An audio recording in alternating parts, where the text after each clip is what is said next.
دوري ابطال ريال مدريد اللقب ال14 عشان يوسع المسافه تقريبا للنص مع اقرب منافسيه. الفريق ده فيه حاجه غريبه جدا يا جدعان. الفريق ده ممكن ما يلعبش حاجه خالص طول الجيم، ممكن يبان لك انه سهل وفريق مهلهل وفريق ما عندوش افكار وفريق ما بيوصلش للجول، بس هوب تفصيله صغيره، تفصيله في الشوط الاول كانت ممكن تخلص الجيم بكره بنزيما اللي اتلغت، تفصيله في الشوط الثاني برده خلصت الجيم وضمنت البطوله لفريق عمل المستحيل في الكوره في الموسم ده.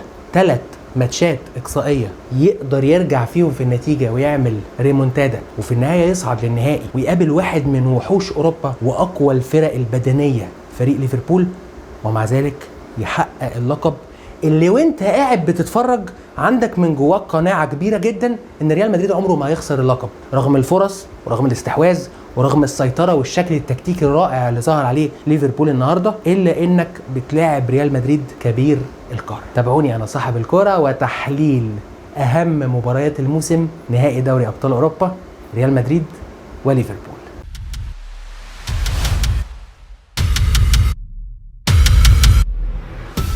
من البدايه كان واضح جدا البعد ما بين خطوط فريق ريال مدريد، وده كان مدي فرصه واريحيه لفريق ليفربول انه يخرج دايما عن طريق عمق الملعب. فذكاء يورجن كلوب ايه؟ انه دايما كان بيدي تعليمات لتياجو الكانتارا انه يتحرك هنا في المساحه اللي في ظهر مودريتش. نكمل ونشوف. بص هنا تياجو الكانتارا فاضي تماما، مساحه كبيره جدا هنا في ظهر مودريتش، تتلعب له الكوره من روبرتسون عشان يضرب وسط فريق ريال مدريد ويبدا يتحول بشكل مباشر على دفاع فريق ريال. وجود تياجو الكانتارا في مساحه وجاي بوشه عنده مساحه كبيره لانه كاشف الملعب وجاي من تحت، فبص هيحصل ايه؟ العب الكره في مساحه للثلاثي الامامي. هنا لويس دياز الكره بتتلعب له في مساحه في ظهر كارفاخال. بص تاني معايا، ادي ثلاثي هجوم الريال، فالفيردي فينيسيوس وكريم بنزيما. مفيش حد خالص مبدئيا بيضغط على فابينيو، واللي متابع حلقات انا صاحب الكره هيلاقي دايما ان احنا بنتكلم عن ان اهم محور من محاور بناء وتطوير الهجمه لفريق ليفربول هو فابينيو. فابينيو لو اتساب بيلاقي مساحه كويسه فبيقدر يربط الخطوط بشكل كويس. بص معايا بقى وسط فريق الريال طالعين محدش بيضغط على لعيبه ليفربول، فتكون النتيجه ايه؟ بص ساديو الكانتارا فين؟ هو دايما تياجو الكانتارا واخد تعليمات انا مش عايزك تنزل لتحت لان كده كده اصلا مفيش ضغط من الريال، فانا مش عايزك تنزل لمناطق التحضير، لا انا عايزك دايما تشتغل في المساحه اللي في ظهر لوكا مودريتش، مع نزول ساديو ماني اللي بيعتمد عليه في الفتره الاخيره كقلب هجوم او كمهاجم وهمي، انه عشان ينزل كتير يربط الملعب، خصوصا ان ساديو ماني بيشتغل بين الخطوط كويس جدا واتطور كتير جدا في انه يستلم وظهره للملعب. كمل وشوف ادي 2 اهو في البوكيت في ظهر وسط ملعب الريال، ده وسط ملعب الريال وده خط الدفاع، بتتكلم في فجوه كبيره جدا يقدر فريق ليفربول يشتغل عليها بشكل كويس. برضو طالما تياجو الكانتارا جاي بوشه كاشف الملعب، العب الكره في المساحه في ظهر الدفاع. هنا يحط لويس دياز في موقف 1 ضد 1 مع كارفاخال. الكره دي من الكرات الخطيره جدا لفريق ليفربول، الكره اللي كورتوا صدها وجت في العرض. فكره ان فريق ريال مدريد هو اولا الفريق ما بيلعبش دفاع عالي ليه؟ عشان خاطر ما يسيبش مساحات في ظهره كبيره يقدر صلاح وساديو ولويس دياز يشتغلوا فيها، فده كان ليه سبب او ليه تاثير في ان تتخلق مساحه ما بين خط وسط الملعب اللي بيزيد لقدام وخط الدفاع اللي خايف او مقلق او حذر عشان ما حدش يزعل، عشان ما يسيبش مساحات في ظهره، لان لو ساب مساحات محمد صلاح وساديو ولويس دياز هيبداوا يشتغلوا في المساحات دي، وهي دي الحاجه اللي بتبين تقلهم هم اللي مستنيينها من بدايه الجيم. ساديو ماني هنا برده كالعاده تياجو الكانتارا بيمرر الكره لساديو ماني اللي نزل، هو مهاجم بتاعك نزل، ما حدش نزل معاه من قلوب الدفاع، بيخافوا ان مساحتهم تتضرب لانه ممكن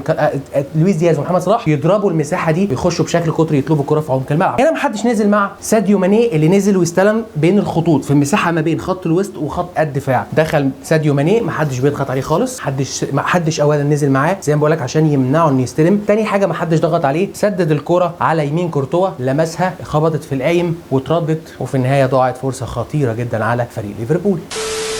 ليه فريق ريال مدريد في الشوط الاول كان بيعاني تماما في الخروج بالكوره؟ بغض النظر او بعيدا عن اسلوب ضغط ليفربول اللي معروف ان دايما الوينجرز بتوعك بيقفلوا المساحه ما بين قلب الدفاع والباك، ودايما المهاجم سواء كان ساديو او فيرمينيو او جوتا بيقفلوا دايما المساحه على لاعب التحضير من وسط الملعب. فتلاحظ هنا ساديو ماني يعتبر مراقب كاسيميرو عشان ما يسمحش لقلبين الدفاع ان هم يخرجوا على كاسيميرو. لكن في ميزه مهمه جدا غير برضو تقدم وسط الملعب، هي ادوار مستلمها سواء فابينيو او تياجو الكانتارا، انهم انهم دايما يقربوا من لوكا مودريتش. فبالتالي انا كلاعب معايا الكوره لما الاقي لوكا مودريتش قدامي في لعيب من ليفربول قريب منه، هخاف امرر له لحسن تتخطف يبدا فريق ليفربول يجي عليا، وهنا برضو تبان قيمه ليفربول. هنا الابا ما فيش اي ممر او منفذ تمرير غير انه يمرر للوكا مودريتش اللي بينزل له وبيطلب الكوره. بص هنا تياجو الكانتارا السبرنت اللي بيضربه عشان يجري ويلحق هنا قبل ما لوكا مودريتش يستلم، حتى لو استلم ما يديلوش فرصه انه يستلم بوشه، عشان لو استلم بوشه وكشف الملعب هيمرر تمريرات هتزعل خط دفاع فريق ليفربول. كمل بص الرقابه والغلق هنا على لوكا مودريتش من تياجو الكانتارا، ولاحظ معايا بص الحل البديل او بلان بي، الحل اللي كان بيقدر فريق ريال مدريد انه يخرج عليه. بص هنا الاي كونتاكت اللي حاصل بيشاور لكارفاخال افتح الملعب وانطلق. ليه؟ بص مين ده؟ فالفيردي بيستلم روبرتسون وبيخش بيه لجوه عشان يسيب مساحه هنا لكارفاخال. مجرد ما توني كروس يستلم الكره يبدا يعمل الكره الطويله اللي فيها سويرف عشان تخش لجوه. روبرتسون طبيعي عشان في هنا فالفيردي مش هيروح من بدري يقفل على كارفاخال، فبالتالي هنا فان دايك بيشاور لروبرتسون روح انت، انا كده هستلم فالفيردي. فعلى ما يروح هيكون كارفاخال استلم وبدات مساحه روبرتسون تتضرب، وممكن يمرر ساعتها لفالفيردي في المساحه ما اتعملتش مره. بص كمل معايا، بص هنا تمرير الكره والتحضير من تحت، بص النظره اللي بيعملها فالفيردي لكارفاخال، خد روبرتسون ودخل بيه لجوه وبيرمي عينه على كارفاخال. انت طلعت ولا ايه؟ طلعت عشان نطبق اللي احنا اتفقنا عليه ولا انا داخل بروبرتسون على الفاضي؟ دخل بروبرتسون. هنا الراجل ده يبدا يعكس اللعب هنا على كارفاخال في مساحه عشان يبدا يبقى هو ده المنفذ في الخروج بالكره لريال مدريد.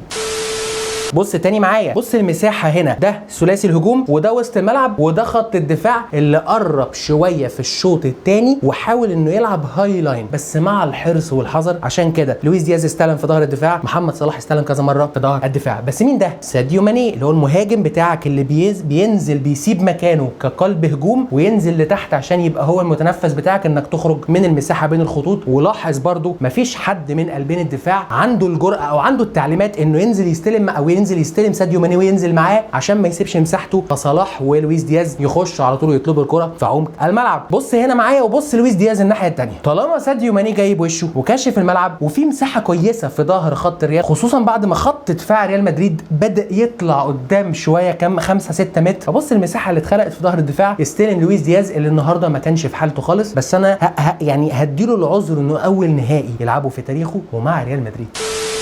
ليه ريال مدريد سجل وليه ريال مدريد في الشوط الثاني بقى عنده نوعا ما خطوره وبقى في تنوع هجومي؟ عشان الراجل ده اللي هو لوكا مودريتش ما بقاش في حد مراقبه بنفس الكفاءه ونفس القدره بتاعت الشوط الاول، بقى شايف مساحات، بقى عنده قدره انه ينزل يستلم بدون ما حد يضغط عليه. برده المجهود البدني اللي عمله فريق ليفربول اثر شويه نوعا ما في الشوط الثاني، فما بقاش فيه كفاءه كويسه من وسط الملعب انه يبدا يراقب. عشان كده تغييرات يورجن كلوب كلها كانت على مستوى وسط الملعب. هنا لوكا مودريتش استلم ولف ووجه الكوره في مساحه ناحيه فالفيردي انطلق، وبص كريم بنزيما بياخد الدفاع بيقطع بيها على القايم الاول عشان يخلق مساحه كويسه لفينيسيوس على القايم البعيد. الكره اتلعبت لفينيسيوس وكل ده وسط ملعب فريق ليفربول ما ارتدش دفاعيا عشان يغطي المساحه ويقفل ويحاول انه يعمل كثافه في المنطقه دي. بص تاني معايا لوكا مودريتش بدون ضغط عليه، المفروض ان هنا ساديو ماني يستلمه لان هو نازل في مناطق التحضير، هو البديل بتاع كاسيميرو. فانا زي ما قلت لكم ان ساديو ماني او المهاجم الصريح بتاع فريق ليفربول هو دايما اللي بيقفل المساحه ما بين قلبين الدفاع او وزاويه التمرير من قلبين الدفاع للاعب التحضير، فبالتالي ده مسؤوليه ساديو ماني طبعا بسبب انه في تاخير في النتيجه فبيبقى في نوعا ما ارتباك، فطبيعي هيحصل ان في بعض اللعيبه غصب عنها هتاثر في ادوارها لان التركيز مش بيبقى 100%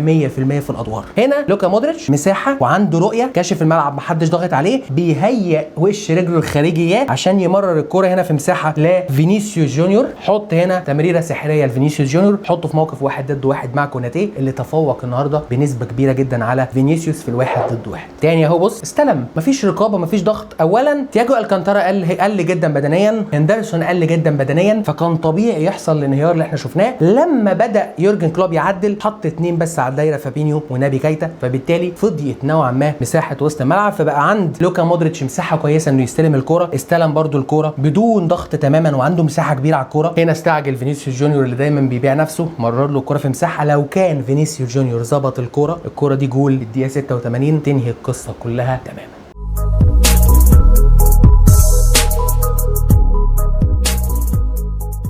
انتهت حلقتنا النهارده، اتمنى يا رب تكون عجبتكم. لو عجبتكم الحلقه ما تنسوش تعملوا لايك للفيديو واعملوا سبسكرايب للشانل وفعلوا الجرس عشان كل فيديوهاتنا الجديده توصل لكم.